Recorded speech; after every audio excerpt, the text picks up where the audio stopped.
25 વર્ષની સરકાર ગઈ કાકા હા. અહીંયા વીજળી નથી, પાણી નથી, કંઈ જ નથી, તો તમે અહીંયા જીવી કઈ રીતે રહ્યા છો? અમે કઈ રીતે જીવી રહેલા? જંગલની તો જમી હે ને જંગલમાં અમે કમાઈએ ને બેઠા હઈએ એનો કુરવામાં. બીજું અમો કને કશું હે નહીં, તો તમને પાણીની શું અગવડ પડે છે? કશું નહીં. પાણીનું તો પોતે ખાણો હોય ત્યારે પાણી લઈ જાય પીએ છીએ.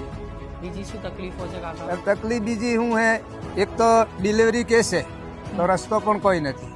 કેટલો વર્ષોથી અમે હેડીએ તો રસ્તો નથી. હવે હાલમાં એમ કે છે કે અમે ગરવેરો આટલો ભરો તો ગરવેરો અમે આદિવાસી ભાઈઓ મજૂરી કરીને તો પેટ પોષણ કરતા આવીએ. આદિવાસી ભાઈઓ કને ગરવેરો ડબલ મોગે તે અમે ગરવેરો ભરવાનો બંધ કરો.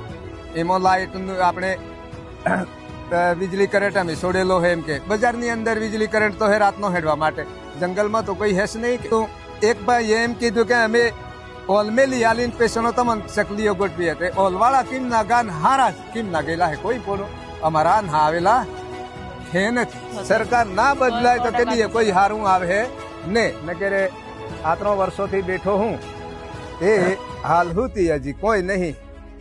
સરપેશોમાં આવેલે કશું નહીં ને મેરેમાં નહીં કોઈ વાતે અમન કોઈ સેનેસ આવેલું હોય પણ કોઈ સરપંચે કોઈ અમન લેતું નહીં. બજારની અંદર આવાય શું કોમ છે ભાઈ, તમે પછી આવજો.